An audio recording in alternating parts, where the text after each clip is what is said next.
An incredible task in front of us here today on the Bleav in Mets podcast. Chris Schubert, Jack McKessie here with you. We attempt to, in about 30 to 35 minutes, go through every reliever of note for the New York Mets in 2024. We were just talking in the pre-show that we would not spend oodles and oodles of time on every one of these relievers because there's a lot of them, so we have a lot of work to do. Jack, how are you, my friend? I'm good, Chris. I'm excited coming off of our starters episode. Got some good conversation going with the starting rotation, and now we got a lot of pitchers to go through today if we can make it through. I promise the listening audience we will get through all of the pitchers here today, but before we do that, I do have to let you know about BetOnline, the world's most trusted betting platform and your number one source for online betting. From the earliest odds to in-game live betting, BetOnline provides you with all the action and the ability to watch the games as they happen. With the largest selection of odds on everything from football, NBA, college basketball, NHL to UFC and MMA, head to BetOnline today to get in on the action with America's most trusted site for online wagering.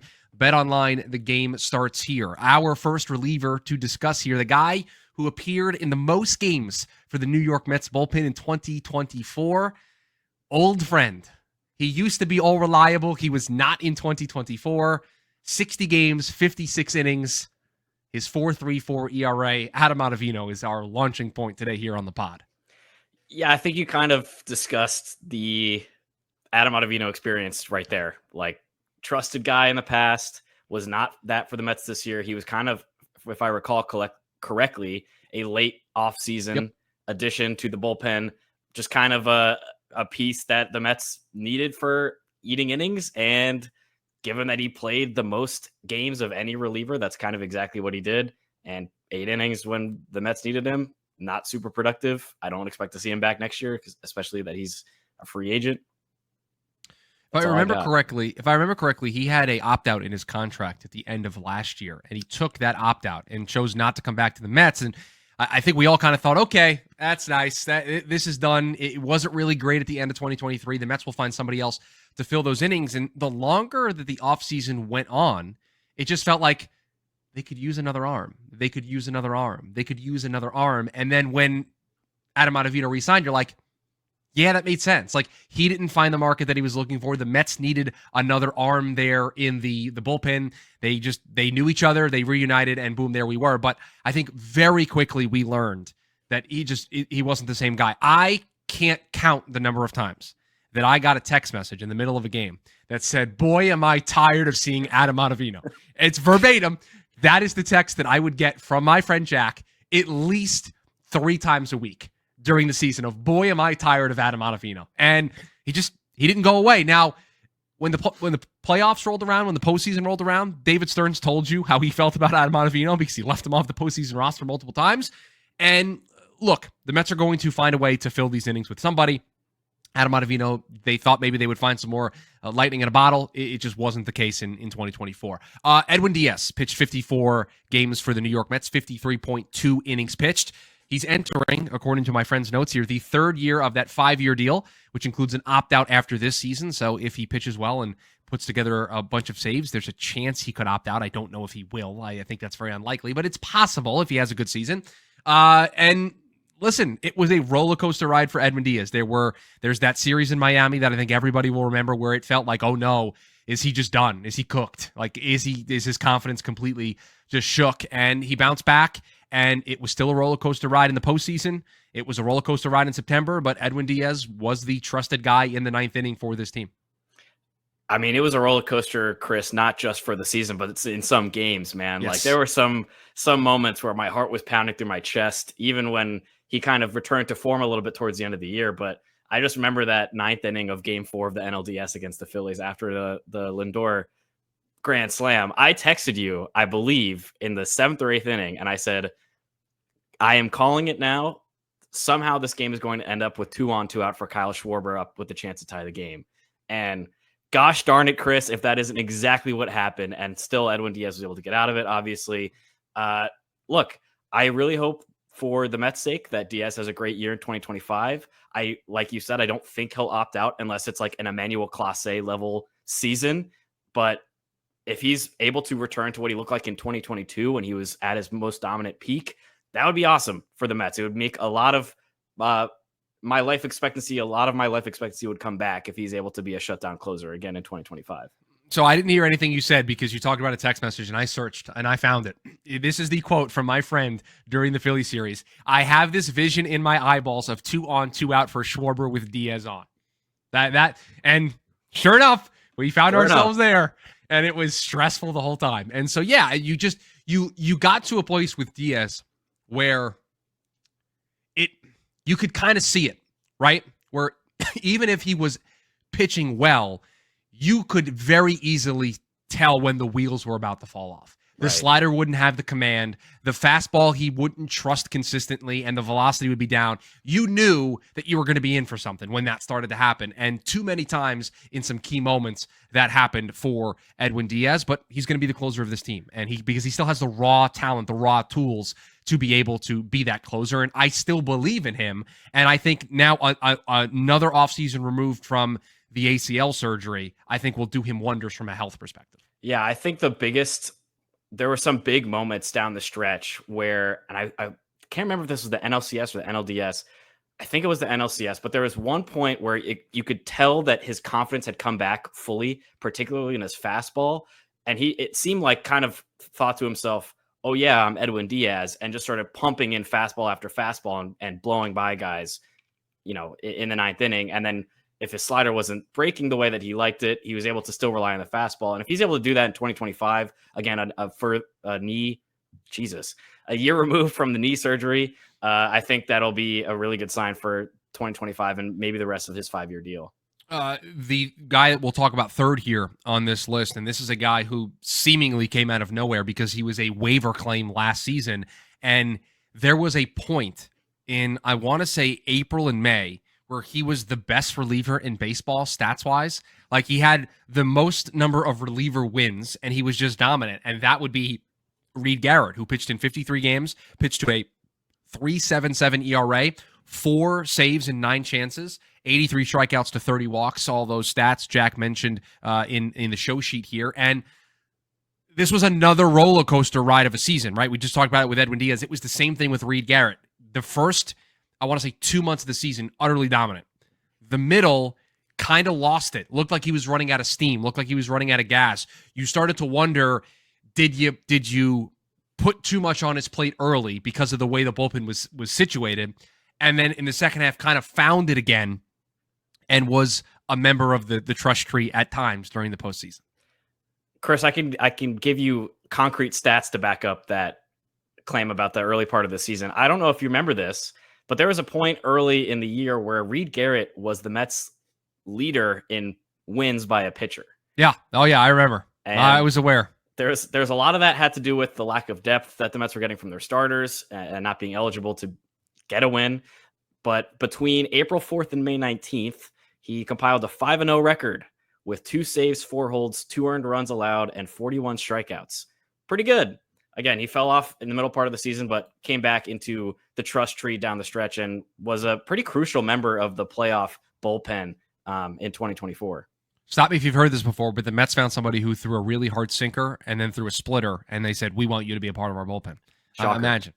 Shocking development in 2024. This next guy up, there's a lot of stats here. He's known for one thing and one thing only. So Jake Diekman pitched in 43 games. There's only one that mattered. And it was the moment where I don't know why this was the decision that was made. I don't know how we got to this place. But the New York Mets decided to allow a lefty and Jake Diekman face Aaron Judge with the game on the line in the Subway Series against the New York Yankees. And Jake Diekman struck out Aaron Judge looking on a fastball. It just right down the middle, inside. Just, here you go, Aaron Judge. Good luck. And he just confused Judge. I don't know how we got there. I don't know why that was the decision that we made. But we will. Oh, you have it here in the notes. We'll always have that. And that's the only thing I want to talk about with Jake Diekman. Yeah, he was an experiment or I guess a trial by David Stearns to push how far he could get his sweeper lefty to succeed after some rough years elsewhere. Did not work out for the Mets, really, but we'll always have that painted fastball right on the inside corner to Aaron Judge. That was an incredible moment. I can see it now. I can actually envision where I was when that happened. That's one of those moments during the year that you didn't know how we got there. You're like, why are we pitching Jake Diekman against Aaron Judge? Like, this is a home run. You're in Yankee Stadium. You're like, you can see it. You're like, I know exactly where this ends up. And It was it was a game in the middle of the season. It didn't really matter. This was while they were still kind of struggling a little. Like it was just another example of just the roller coaster ride that this team was in 2024.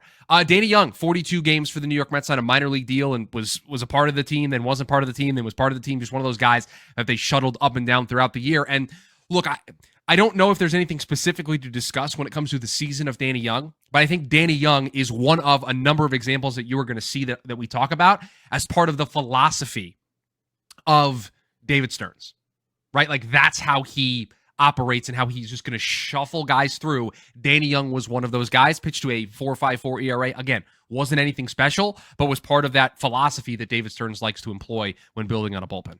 Yeah, he was just another lefty arm in the pen. Kind of replacing the Jake Diekman role for a little bit there. And especially when Brooks Raley went down, the Mets really didn't have any reliable left-handers out of the pen. And Danny Young was kind of that down the stretch. I mean, he wasn't incredible, like you said, the 4.54 ERA, but he pitched a scoreless outing in the NLCS. So, I guess we'll take those. It wasn't a loss, but Danny Young, he ate some innings for the Mets this year. The next two gentlemen I'm really excited to talk about because again, with all of the shuffling that went on, these two guys were linchpins of this bullpen down the stretch. We'll start with Phil Maton, who was before the trade deadline in the middle of July, before all of the activity, he was just a random pickup. It was like, I forget what day of the week was, but it was just middle of the week. Oh, the Mets traded with Tampa Bay and they got Phil Maton. They just added an arm. And I don't think we knew what we were getting when they traded for Phil Maton. And he pitched to a 2.51 ERA for the Mets, had one save. He was, at least during the regular season, he very much ran out of gas in the postseason. He was the second member of the trust tree. It was Edwin Diaz, and then it was Phil Maton. You just knew that if you got the game to the 8th inning and you needed 3 big outs, Maton was going to come in there. He was going to throw cutters in the top of the zone, and he was going to throw curveballs down and away. And he was fooling hitters, and he was really good for this team. Struggled down the stretch, struggled in the postseason, but he righted the ship for a bullpen that needed a steady hand when he was acquired. Yeah, look, recency bias tends to win out, especially with bullpen guys, because it's very much a what have you done for me lately spot to be in a baseball team. But Phil Maton was nails for a lot of the regular season after the Mets acquired him from Tampa. People are going to remember the big hits he gave up in the postseason, the big hits he gave up down the stretch in the regular season in late September. But, I made this point in the rotation episode that we did, recapping the starting rotation. The Mets were 1 win away from missing the playoffs. Like they needed everyone that they could take, and Phil Maton was a big part of some of those in August and early September. Another person that was critical for that was Jose Butto. We kind of talked about him when we did our starters episode, but he pitched 36 innings in relief, only made 7 starts, made 23 games as a reliever, and the swingman versatility, multi-inning reliever was something that provided Carlos Mendoza with a unique option, right? It's rare, I think, nowadays to have a multi-inning reliever that isn't your long man, and the Mets tried something different in 2024. They said, you know what? We know that probably every 2 days we're going to have Jose Butto for 6 outs. And that provided Carlos Mendoza with a really interesting weapon to deploy. And for decent chunks of the regular season, it worked. Now, you knew that if you brought him in for 6 outs, he was going to be down for at least the next day, if not 2 days. But when you had him, it was a valuable thing for Carlos Mendoza to deploy because he kind of stacked it at times where when he used Butto, it was on days where he didn't have some of the other guys available, so it helped bridge the gap when you didn't have maybe Phil Maton for back-to-back days or Edwin Diaz or whatever the case may be. The ability to have Butto for 6 outs was a unique thing for the Mets in 2024, and it worked during the regular season. It was a huge boon to this bullpen. Yeah, he was the kind of guy that stepped up in a similar way that David Peterson did in the postseason, where he was just kind of the man Johnny on the spot. Like whenever the Mets needed him to perform, whether that was in a start, he only had 7 this year, or in one of his many relief appearances, he was the guy. I think the term bridge to describe Jose Butto is perfect because he kind of was the bridge between the 6th, maybe 7th innings before you had guys like, Reed Garrett and Edwin Diaz in the back end. But Jose Butto, to me, is very similar to another pitcher we'll talk about in a second, in Dedniel Nunez, and being able to eat up some of the middle to later innings. Before we talk about Dedniel Nunez, we have to talk about Jorge Lopez. And just like Jake Diekman has one moment that defines his 2024 season for the New York Mets, Jorge Lopez has one thing that defines his season as a New York Met, and that was the game, I Bleav it was against the Dodgers, in which he launched his glove into the stands, had the expletive-laced post-game press conference where he either called himself the worst teammate, called the Mets the worst team. It was a I still don't know what actually was said. I've listened to it probably 25, 30 times. I still don't know. My gut tells me that Lopez was just calling himself a bad teammate, but I don't know. I can go either way. But that was the moment that defined Jorge Lopez's season, because he was then cut after that, pitched to a 3.76 ERA in his brief time with the New York Mets. And that was rock bottom. We thought it was at 0-5, but that moment was rock bottom for the New York Mets. In a way, Jorge Lopez, that moment felt like the start of the turnaround to the 2024 season, because around that time was also when Francisco Lindor called that players only meeting. Yep. And that's what a lot of people have pointed to in both the Mets clubhouse and general baseball media as the starting point of what became a really special 2024 season. Jorge Lopez was a part of it. He's kind of a infamous part of it, but Jorge Lopez secured 2 saves as well in the 2024 season. So another crucial part in a way. Daniel Nunez, our next guy up, made his MLB debut for this team on April 9th. Again, think about the statistics I'm about to read to you, and think about a guy who did not make the opening day roster for the New York Mets. 2.31 ERA, 48 strikeouts to 8 walks in 35 innings pitched. He missed the last couple of weeks of the season with a forearm injury.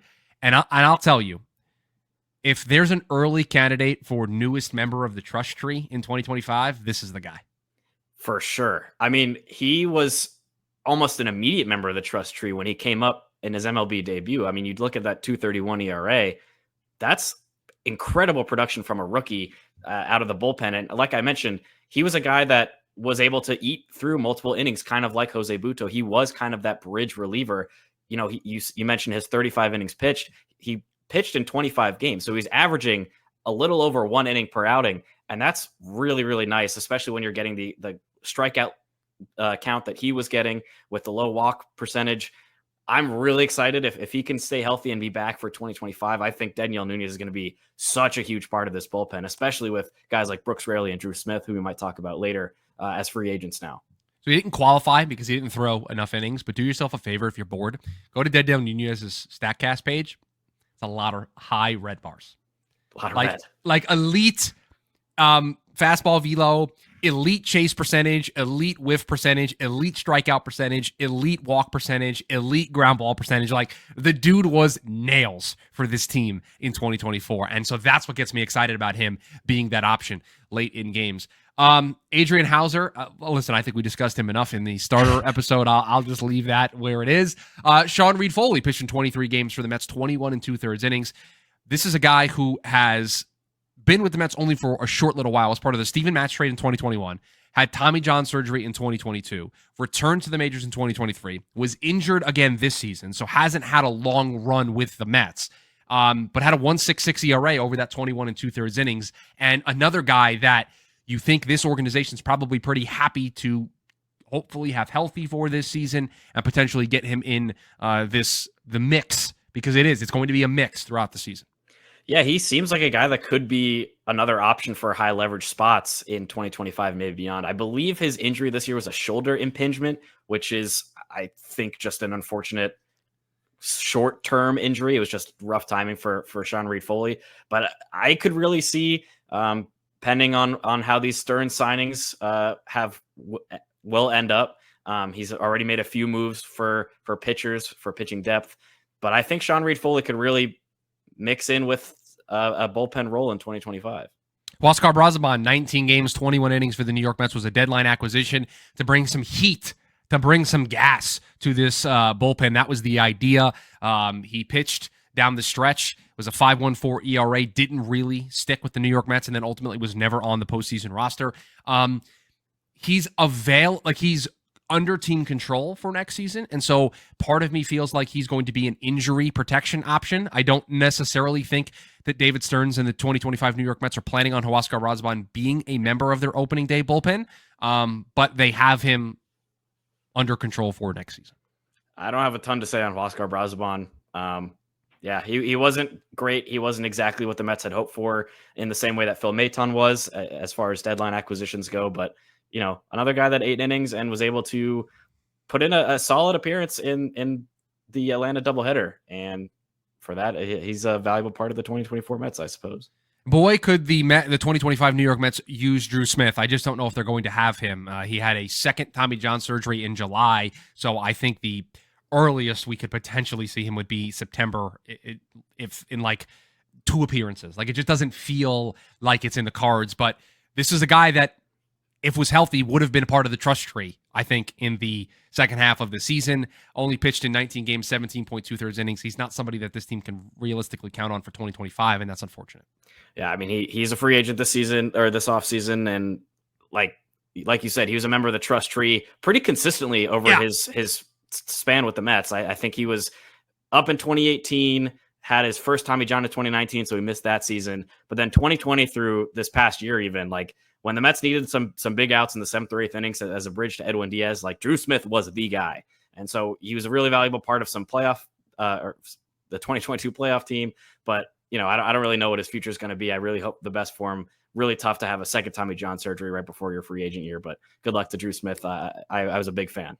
Bring me this next guy back. Ryan Stanek was a deadline acquisition. He's a free agent at the end of this past year. Pitched to a 6 ERA with the New York Mets, but don't let that fool you, because look at what he did in the postseason. When the lights were brightest, this dude was the trust tree. There were moments of the postseason he was the only member of the trust tree. I wanted him to pitch 3 innings in a row. He was the only guy that was consistently going out there, throwing strikes, attacking hitters, not walking guys. He was really good in the postseason, and you get that guy back in here because that's a guy that you're going to want to have come the postseason next season. Yeah, Ryan Stanek is like the mirror opposite of Phil Maton in terms of recency bias. Yes. Like, people will look back so fondly on Ryan Stanek's time with the Mets, even though he was legitimately not good during the regular season. Like a 6.06 ERA.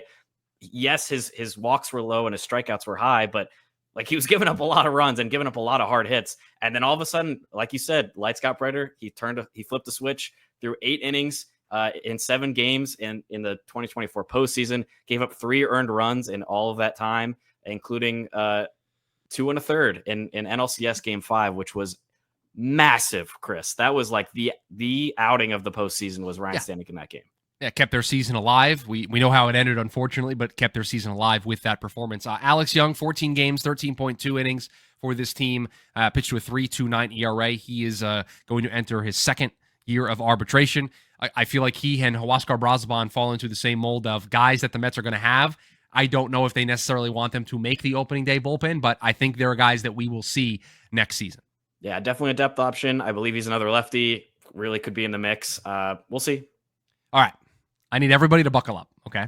Because we have about 10 minutes or so, and we are going to blast through these names. Because I guarantee you don't even know that some of these names pitch for the New York Mets in 2024. And I guarantee there's one guy that I said that Jack made up, that I don't remember him throwing anything, that he pitched in a game. I don't remember it. So we'll just blast through these. Josh Walker, 10 games, 12 and a third innings, was a homegrown talent. When Ryan Stanek got here, he got DFA'd. The Pirates DFA'd him after 1 appearance in AAA. He pitched 10 games for the New York Mets. Apparently. I don't remember Josh Walker, but apparently he pitched in 10 games and 12 1/3. Now, this one's disappointing because I would have liked to have seen this guy pitch more. Brooks Raley pitched in 8 games, 7 innings. They exercised his club option preseason. The team sorely missed Brooks Raley's presence in the bullpen. That's the takeaway here, is that Brooks Raley is back, and he is probably going to be a part of this team in the second half next year. Sorry, Chris, I want to emphasize here or clarify here. They exercised the club option last preseason. Oh, sorry. Yes. He's now a free agent. Yes. Similar Bring him to back. Drew Smith, had an elbow injury. No, bring him back. I would love to see Brooks Raley back because he is the only one on this whole list with a 0.00 ERA through 7 innings pitched in 8 games. Well, he had the Tommy John in May, right? And so there's a realistic chance that he could be, like, unlike with Drew Smith. Like, Drew Smith would potentially be available in August, maybe September. Brooks Raley could very easily be like a second half after the trade deadline. You have him for the postseason stretch run. That's valuable. There's value in that. So if I'm the Mets, I would try to bring him back. And again, you don't have him for the first half, so you have to plan accordingly, but you would have him for the second half. Yohan Ramirez pitched 5 games, 8 1/3 innings pitched, traded for cash considerations from the White Sox, and then he was DFA'd in early April and sent to the Baltimore Orioles for cash. What a lovely bit of maneuvering there by David Stearns. Just another innings eater. 5 games, 8 1/3. This next guy played on the same 3 teams, like all within like 6 days of each other. That's Michael Tonkin. So he started on the New York Mets. He was DFA'd after 3 games. He went to the Twins. He was DFA'd after 1 game. The Mets claimed him back. He then was DFA'd again. He was then claimed by the Yankees. He then pitched with them up until August. Was a key part of their bullpen up until that point. He was DFA'd and then went back to the Minnesota Twins. Yep. But Michael Tonkin. There you go. Through 2 separate stints this year, he played in 5 games and through 7 innings total with a 5.14 ERA. Michael Tonkin. Grant Hartwig. Cole Sulser pitched in 4 games for the New York Mets this season. Yes, they did. Okay, there you go. Ty Adcock, Tyler J pitched in 3 games each for the New York Mets. Yeah, Tyler J was kind of just an interesting story. I remember his MLB debut against the Braves. He was the 6th overall pick in 2015 and just debuted this year. Kind of a cool story. Didn't stick with the Mets. They ended up trading him to Milwaukee for a 26-year-old right-hander, TJ Shook. We'll see what happens with that one. But Ty Adcock and Tyler J, certified 2024 New York Mets. And then these last 2 members of the 2024 New York Mets. I remember Eric Orsi pitching for the New York Mets. I remember this. Mm-hmm. I do not remember the 1 game that Matt Festa threw for the New York Mets. I don't remember it. I don't blame you. It was a game against the Astros. They were tied 5-5 going into extra innings. And then Matt Festa gave up 5 runs in the top of the 11th and was DFA'd a few days later. His ERA was 36. He had an infinite ERA after the first game. And then I think I don't know what happened here. There's a situation where he had an infinite ERA and then it went down to 36. So that's all I need to know about Matt Festa. Because I think they ruled something. They changed something in the scoring that allowed. Now I remember this. I can vividly remember Gary talking about this. That there was he either made another appearance and got an out or something, or they changed something in the scorebook. And when that happened, he then got an ERA. Right. Down from infinity. The 2024 New York Mets in a nutshell. One quick thing before we get out of here. It relates to our last episode because it appears as if Luis Severino is going to decline the qualifying offer. And so this is the last episode we're going to do for a couple of days before that deadline hits. So I figured we would touch on it now. I thought for sure he was going to accept the $20 million. I think it's like 22 or something, but $20+ million for the 1 year. Him declining it, honestly, I think would be a good thing for the Mets because I think they could either sign him back on a multi-year deal for cheaper, or I think that frees up resources to go out and get somebody else, and they're going to get a draft pick when he signs someplace else anyway. Yeah, I think this is only a win for the Mets because I think there's a really good chance that he just ends up coming back to New York, especially given his familiarity with the city, having been a Yankee before, his experience with Mets pitching development. Like he's, again, to reiterate what we said in the last episode, he was nails for the Mets this year in a big way and was able to stay healthy for the entire season. I think there's a good chance they bring him back, but then if they don't, they have, like you said, plenty of resources to use elsewhere in free agency or potentially in the trade market for some new pieces to add to the starting rotation. I think if I had to pick one, Chris, I'm still going Sean Manaea over Luis Severino as far as pending free agents for the rotation next year. But listen, I wouldn't hate if Severino came back on a short, maybe couple of year deal in 2025 and 2026. And the Mets added a member to their 2025 team. They signed to a big league contract, former Red Sox Justin Hagenman. And this is going to shock you, but he throws a sinker, and he throws a slider, and he throws a cutter.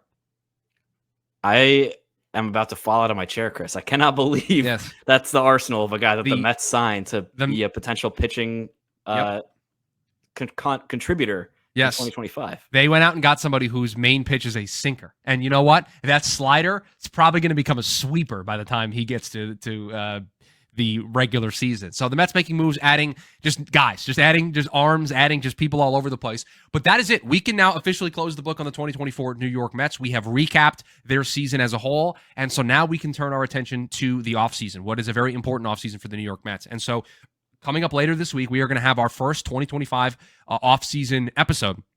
And I'll let everybody in on a little secret. It is an entire episode. It will be an entire episode on one player. because we are going to dedicate an entire episode to the belle of the ball, the crown jewel of this offseason, a player we know the Mets are interested in acquiring and they're competing with a lot of other teams to get. We are going to dedicate an entire episode to Juan Soto. He's that big of a free agent. He would be that big of a deal to the team. So he is going to get an entire episode to himself. So you can look forward to that later this week. And then after we get through all of the talking points with Juan Soto, we'll talk about some of the other guys that we are interested for the Mets to have this offseason. And I'm working on my list. I know Jack's working on his list. So we will have that for you. But we appreciate you listening to this podcast. Please make sure you rate, review, subscribe. Really helps us out for you rating the podcast wherever you're listening, whether it's Spotify, Apple, Google. Just please give us that 5-star review. We would greatly appreciate it. And subscribe and share the show with your friends. But we're back later in this week for the Juan Soto episode. We will have you completely covered on everything about Juan Soto, his free agency, and the New York Mets involvement. So we will get that to you later in this week. So we appreciate you listening. It's nice to close the book on the 2024 team and focus ahead for 2025. And we will do that in the next episode. And as always, let's go Mets. Let's go Mets.